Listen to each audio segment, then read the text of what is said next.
Persuasion by Jane Austen, Chapter 8. From this time, Captain Wentworth and Anne Elliot were repeatedly in the same circle.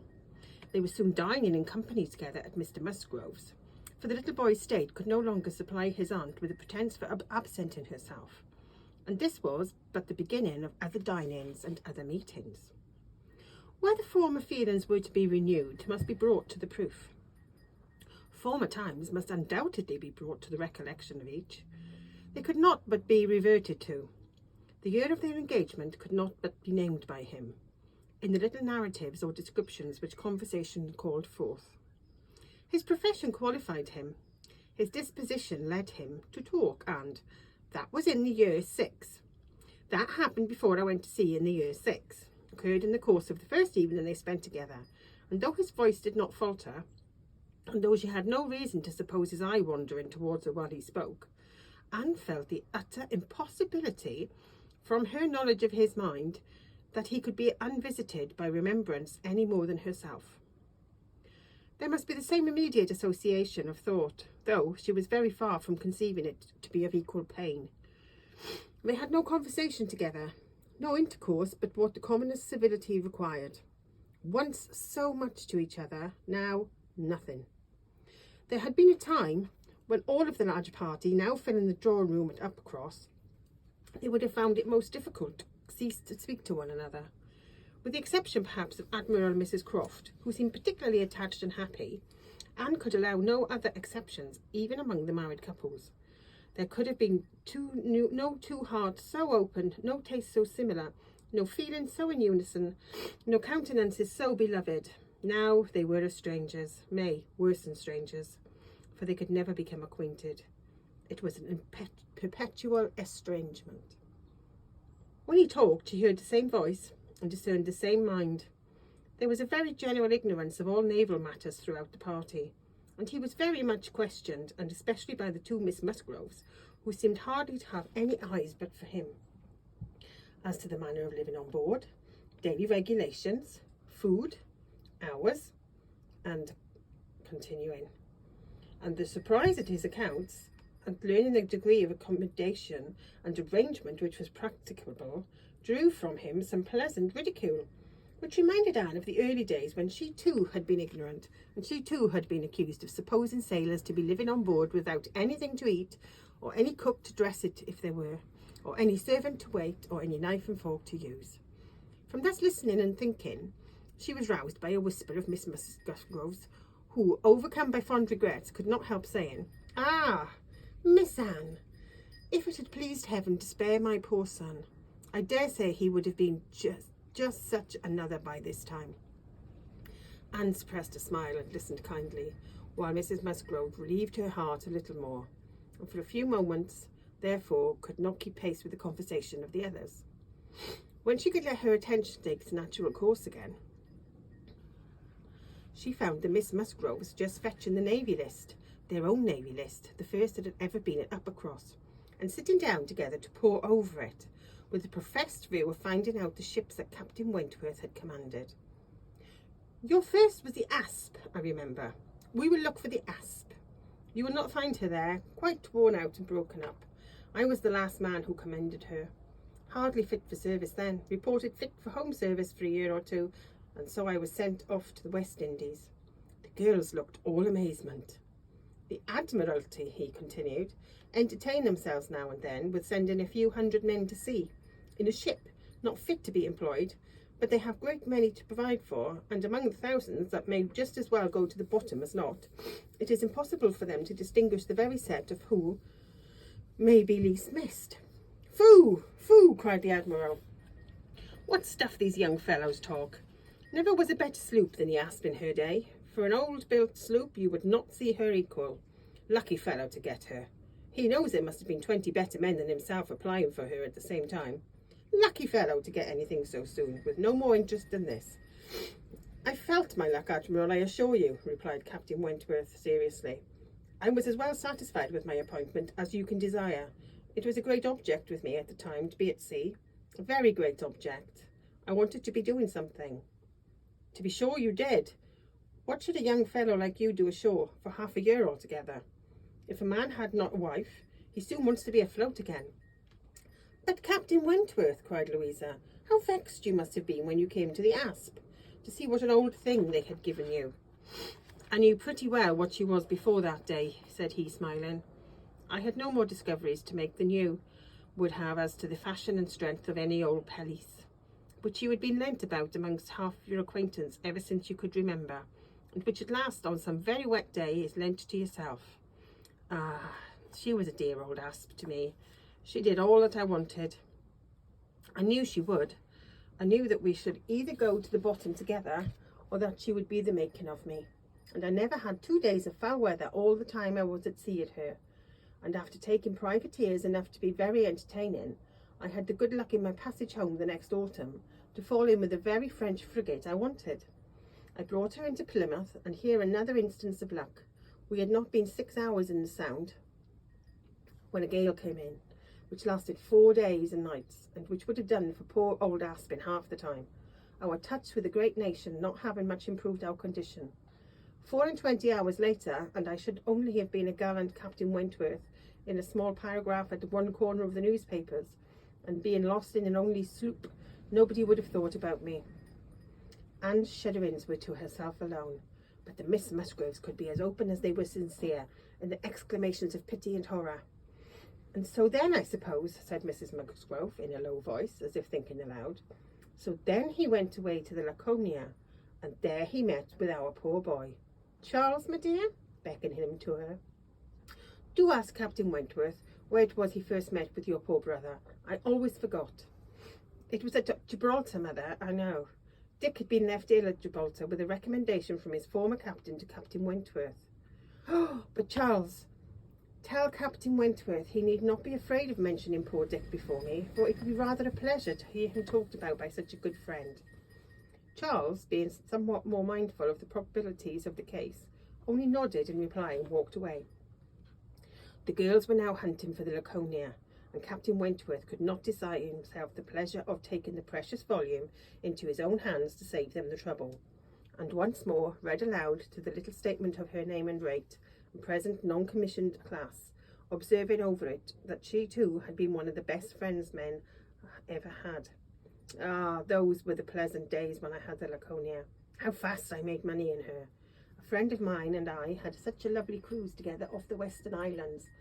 Poor Harville's sister, you know how much he wanted money, worse than myself. He had a wife, excellent fellow. I shall never forget his happiness. He felt it all so much for her sake. I wished for him again the next summer, when I still had the same luck in the Mediterranean. "And I am sure, sir," said Mrs. Musgrove, "it was a lucky day for us when you were put captain into that ship. We shall never forget what you did." Her feelings made her speak low, and Captain Wentworth, hearing only in part, and probably not having Dick Musgrove at all near his thoughts, looked rather in suspense, and as if waiting for more.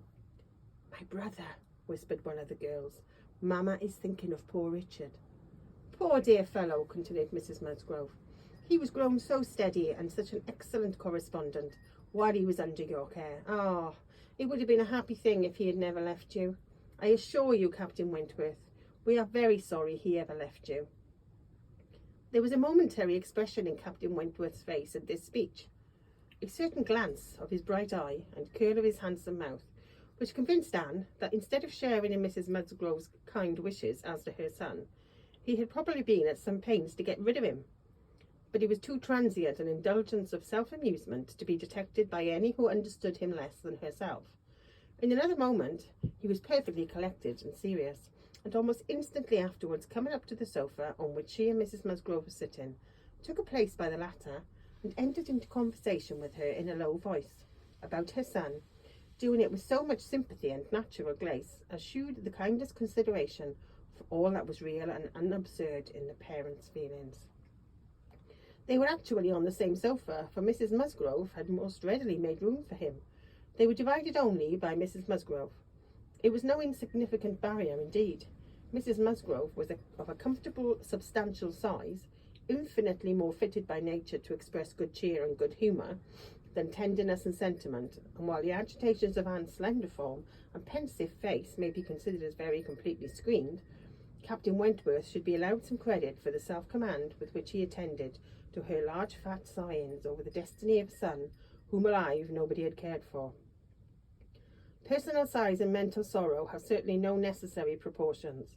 A large bulky figure has as good a right to be in deep affliction as the most grateful set of limbs in the world. But fair or not, these are becoming unbecoming conjunctions which reason will patronise in vain, which taste cannot tolerate, which ridicule will seize. The Admiral, after taking 2 or 3 refreshing turns about the room with his hands behind him, being called to order by his wife, now came up to Captain Wentworth, and without any observation of what he might be interrupting, thinking only of his own thoughts, began with, "If you had been a week later at Lisbon last spring, Frederick, you would have been asked to give passage to Lady Mary Gregson and her daughters." "Should I? I am glad I was not a week later then." The Admiral abused him for his want of gallantry. He defended himself, though professing he would never willingly admit any ladies on board a ship of his, excepting for a ball or a visit, which a few hours might comprehend. "But if I know myself," said he, "this is from no want of gallantry towards them. It is rather from feeling how impossible it is, with all one's efforts and all one's sacrifices, to make the accommodations on board such as women ought to have. There can be no want of gallantry, Admiral, in rating the claims of women to every personal comfort high, and this is what I do. I hate to hear of women on board, or see them on board, and no ship under my command shall ever convey a family of ladies anywhere I can help it." This brought his sister upon him. "Oh, Frederick! But I cannot believe it of you. All idle refinement. Women may be as comfortable on board as in the best house in England. I believe I have lived on board as most women, and I know nothing superior to the accommodations of a man of war. I declare I have not a comfort or an indulgence about me, even at Kellynch Hall," with a kind bow to Anne, "beyond what I have always had in most of the ships I have lived in, and they have been 5 altogether." "Nothing to the purpose," replied her brother. "You were living with your husband, and you were the only woman on board. But you yourself brought Mrs. Harville, her sister, her cousin, and 3 children from round Portsmouth to Plymouth. Where was this superfine, extraordinary sort of gallantry of yours then?" "All merged in my friendship, Sophia. I would assist any brother officer's wife that I could, and I would bring anything of Harville's from the world's end, if he wanted it. But do not imagine I did not feel it an evil in itself. Depend upon it, they were all perfectly comfortable. I might not like them the better for that, perhaps. Such a number of women and children have no right to be comfortable on board." "My dear Frederick, you are talking quite idly. Pray, what would become of us poor sailors' wives, who often want to be conveyed to one port or another after our husbands, if everybody had your feelings? My feelings, you see, did not prevent my taking Mrs. Harville and all her family to Plymouth.